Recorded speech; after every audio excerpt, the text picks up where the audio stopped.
하나님 살아계십니다. 하나님은 전지하고 전능하십니다. 오늘 아버지께서 주신 말씀은 마태복음 4장 1절에서 11절 말씀이며 제목은 고난은 광야에서부터 시작된다. 이 성경을 보면 하나님께서 쓰시는 사람은 광야의 훈련을 다 거쳐서 만들어진 다음에 쓰십니다. 모세도 다윗도 사도 바울도 예수님도 엘리야도 에레미야도 믿음의 사도들은 다 광야에서부터 사역이 시작점이라는 것을 볼 수 있습니다. 저 여러분도 어제나 오늘이나 영원토록 동일하신 하나님께서 쓰시려면 광야에 집어넣고 집보처럼 납작하게 죽여서 쓰십니다. 죽지 않으면 나의 새끼가 포기하지 않고 계속 유혹을 하면서 떠나지 않습니다. 이 광야라는 곳은 어떤 곳입니까? 한문으로 보면 빌광자 들야자입니다. 광야는 40도 이상 온도 차이가 나는 아주 뜨거운 곳입니다. 광야의 뜻은 황무지 또는 버려진 땅, 병작하지 않거나 사람이 살기 힘든 땅, 또는 건물이나 나무가 없는 넓은 땅, 짐승들이 울부짖는 사막의 벌판, 정갈들이 있고 그렇죠. 이게 광야의 뜻이 다양하게 풀이가 됩니다. 제가 풀이를 한다면 하나님께서 쓰시는 훈련 장소이라고 말할 수도 있습니다. 그러나 구약의 믿음의 선민들은 광야에서 하나님을 다 만났습니다. 육체는 힘들고 먹을 것도 없고 굶주리는 곳이 광야이지만 그러나 하나님을 가까이 만날 수가 있는 곳이 바로 광야라는 것입니다. 사람은 돈 드시고 배가 부르면 하나님을 찾지 않습니다. 나는 지금 광야에 살지 않는데 과연 편안할까요? 우리가 지금 광야에 살고 있지 않다고 편안한가요? 마음이 편안할 수 있나요? 그렇지 않다는 거죠. 육체가 편하긴 하지만 하나님 앞에서 편안하게 신앙생활이 되지 않는다는 것입니다. 이것을 우리는 한번 되돌아보고 점검을 해봐야 할 때입니다. 광야는 척박하고 살기 힘든 곳이지만 그런 환경 속에서도 생명의 흔적을 품고 있는 특별한 장소입니다. 광야에서 발견된 우리 우물은 하나님의 은혜와 공급을 상징하는 것입니다. 인간의 힘으로는 해결할 수 없는 어려운 장소에서 훈련을 받을 때 하나님께서 인간이 해결할 수 없는 것을 해결해 주시기 위해 기도라는 것을 우리에게 주셨습니다. 이 기도를 주시면서 뭐라고 말씀하시냐면 하늘에 계신 아버지라는 것을 먼저 가르쳐 주셨습니다. 아버지를 부르면서 아버지에게 구하면 아버지께서 우리의 아버지이시기 때문에 믿고 기도하면 주신다는 것을 말씀하시는 겁니다. 아버지께서는 우리의 고난을 지켜보십니다. 아프고 고달프고 어렵고 이게 힘들지만은 눈물을 흘리고 기도해도 혼자 견딜 수 있도록 아버지는 우리를 지켜보고 계신다는 겁니다. 아버지가 손잡아주지 않습니다. 아버지가 안아주지 않아요. 우리가 광야에서 훈련을 받을 때는 아버지는 그냥 지켜보고 계시는 거예요. 왜냐하면 예수님 하나님께서도 예수님의 고난을 끝까지 지켜보셨어요. 예수님이 십자가에 달려 피 흘리고 죽으시기까지 하나님은 지켜보셨어요. 거의 도와주지 않았습니다. 그런데 부활하고 나서 하나님 우편으로 모셨다는 것을 우리가 알 수 있습니다. 그것은 어린아이가 처음으로 걸음마를 배울 때 한 발자국씩 걸어오도록 스스로 발을 떼고 또 한 발자국 떼어서 걸어오도록 아이가 떨어져서 넘어지지 않고 이게 엄마의 잘 올 수 있도록 엄마는 지켜보고 있는 것과 같은 것입니다. 정말로 걸을 수 없을 때 걷다가 넘어져서 일어서지 못할 때 그때 엄마가 빨리 가서 손을 잡아주고 일으켜 주는 것입니다. 스스로 잘 걸어왔을 때는 엄마는 아이를 안아주며 잘했다고 칭찬을 아끼지 않습니다. 성도들이 당하는 이 고난을 하나님께서 지켜보시면서 한 걸음 한 걸음 참고 인내하고 견디고 나아오는 것을 아버지는 기뻐하십니다.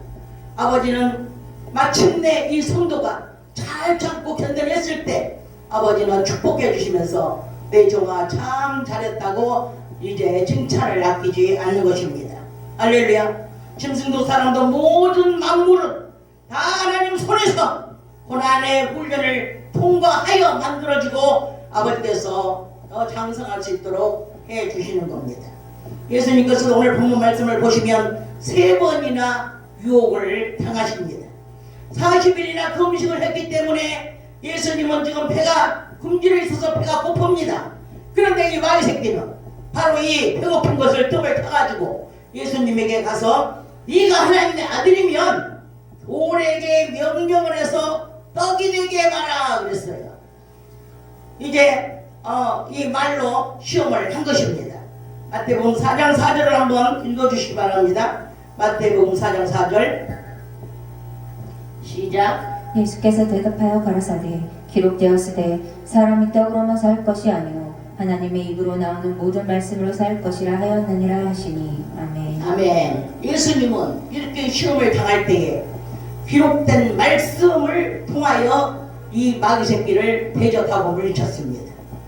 두 번째 시험은 성전 꼭대기로 데리고 올라가서 세워놓고 하나님의 아들이면 뛰어내리라.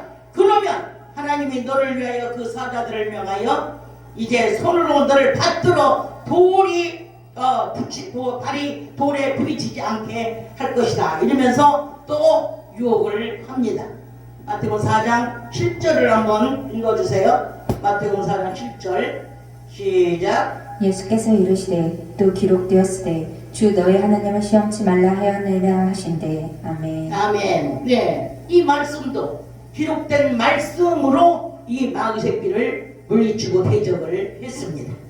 세 번째 시험을 천하 만국과 영광을 보여주며 마귀 새끼에게 엎드려 절하면 이 모든 것을 내게 주겠다고 이렇게 말을 했습니다. 마태복음 4장 10절을 한번 읽어주시기 바랍니다. 10절 시작. 이에 예수께서 말씀하시되 사단아 물러가라 기록되었으되 주 너의 하나님께 경배하고 다만 그를 섬기라 하였느니라. 아멘. 아멘. 예, 예수님께서는 이렇게 기록된 말씀으로 기록되었으되 하나님 아버지의 말씀을 인용하여 그 마귀 새끼의 유혹을 물리치고 대적을 했습니다. 아멘. 이 기록된 말씀이 중요합니다. 말씀의 레일을 벗어나면 사고가 납니다. 전철이 이제 레일을 벗어나면 차가 넘어지고 타고 있던 사람들이 다치고 죽습니다. 예, 그러듯이 이 영적인 사고가 나는 것은 뭐예요? 말씀의 레일을 벗어나면 그렇다는 것입니다. 이 마귀 새끼는 가진 것이 많습니다. 왜? 그때 당시에는 예수님이 피 흘려 돌아가시지 않았기 때문에 영예도 권력도 보기도 천하 만국도 하나님께서 모두 마귀 새끼한테 다 주었던 것입니다. 왜냐하면 아담이 죄를 졌으므로 이제 마귀 새끼가 하나님께 도전하여 받게 된 겁니다. 그러니까 하나님은 자기 아들을 십자가에 못 박아 피를 흘려 죽게 하시고 그 핏값으로 다시 이제 그 마귀 새끼한테 모든 걸 다 찾아왔습니다. 마귀 새끼는 이제는 불법을 행하는 것입니다. 이때는 예수님께서 십자가에 피를 흘리지 않았기 때문에 지가 권세가 있었지만, 그러나 우리 주님이 이제 십자가에 못 박아 돌아가시고 피 흘려 돌아가시고 그 핏값으로 모든 값을 다 치렀기 때문에 마귀는 이제 아무것도 없어요. 아무것도. 지금 마귀 새끼가 우리한테 미혹하고 우리를 병들게 하고 찌들게 하고 고통 주는 거, 이런 것들은 다 불법을 행하고 있는 겁니다. 그렇기 때문에 우리는 예수의 이름으로 물리치면 마귀는 불법을 행하고 있기 때문에 당연히 떠나갈 수밖에 없는 것입니다. 이제는 마귀 새끼가 말하는 거 모두가 거짓말이고 이제 불법으로 유혹을 하는 것입니다. 지금은 때가 얼마 남지 않았으므로 할 수만 있으면 믿는 자를 넘어뜨리려고 온갖 수단으로 무슨 우는 사자처럼 두루 다니면서 삼킬자를 찾는다고 말씀하셨습니다. 이제 베드로전서 5장 8절에서 11절을 한번 읽어보시기 바랍니다. 베드로전서 5장 8절에서 11절 굉장히 깊이 한 분 한 절 한 절 깊이 새겨 드시기 바랍니다. 시작. 근신하라 깨어라 너희 대적 마귀가 오는 사자같이 두루다니며 삼킬 자를 찾나니 너희는 믿음을 굳게 하여 저를 대적하라. 이는 세상에 있는 너희 형제들도 동일한 고난을 당하는 줄을 알미니라. 모든 은혜의 하나님 곧 그리스도 안에서 너희를 부르사 자기의 영원한 영광에 들어가게 하시니가 잠깐 고난을 받은 너희를 친히 온전케 하시며 굳게 하시며 강하게 하시며 털을 경고케 하시리라. 권력이 세세무궁토록 그에게 있을지어다. 아멘. 아멘. 예. 이 마귀 새끼가 이렇게 돌아다니면서 우는 사자처럼 이게 찾아다닌다는 거예요. 뭐 하려고? 유혹하려고 이렇게 찾아다니는 겁니다. 우리는 어차피 저와 여러분은 아무런 능력도 힘도 권력도 없는 존재입니다. 하나님께 맡기고 하나님을 의지하고 깨어서 기도로 마귀 새끼의 유혹에 넘어가지 않도록 영적 관리를 잘 해야 됩니다. 아멘. 옛날이나 지금이나 이 믿음의 형제들이 동일하게 고난을 당했다는 것을 알려는 것입니다. 그때도 이게 마귀 새끼한테 고난을 당했고 지금도 우리는 이 마귀 새끼한테 고난을 당할 수밖에 없습니다. 아무것도 우리는 할 수 없기 때문에 그렇습니다. 그렇기 때문에 우리는 아버지에게 우리 하나님 아버지에게 맡기고 근신하여 깨어서 하나님께 기도하면 하나님께서 우리에게 도와주신다는 것을 믿으시기 바랍니다. 고난이 너만 당하는 것이 아니라는 겁니다. 예수 그리스도 안에서 부르심을 입은 자들에게는 잠깐 고난을 받게 하시지만 그 고난을 받은 것은 온전케 하시려고 아멘 온전케 하시려고 고난을 주신다는 겁니다. 또 굳게 하시려고 주신다는 겁니다. 또 강하게 하시려고 주신다는 겁니다. 또 털을 경고케 하기 위해서 이 고난을 하나님께서 다 허락을 하고 계시는 겁니다. 할렐루야. 우리 고난은 한문으로 쓸고 또 고난 어려울 난 쓰고 어렵지만 그 고난을 우리가 당할 때에 우리 하나님께서 이렇게 온전케 하고 굳게 하고 강하게 하고 털을 굴곡케 해주겠다고 약속을 하신 것입니다. 이 사도 베드로는 자기도 고난을 엄청나게 당한 사람이에요. 그렇기 때문에 이 고난에 대해서 압니다. 알기 때문에 우리를 이렇게 말씀을 해주는 겁니다. 너희들이 고난을 당하는 거는 온전케 하고 굳게 하고 강하게 하고 털을 경고케 하려고 그러는 거야. 그러면서 이 사도 바울이 우리에게 권면을 해주는 겁니다.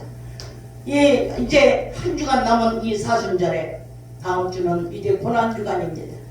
이제 이 사순절도 고난주간도 종료주일도 모두 주님의 고난을 생각하면 뜻깊은 절기가 될 것이라 믿고 이 어려운 시기에 살고 있는 저와 여러분들만이라도 깨어서 이제 기도하여 우리나라의 교회의 미랄이 될 수 있기를 주님의 이름으로 축원합니다.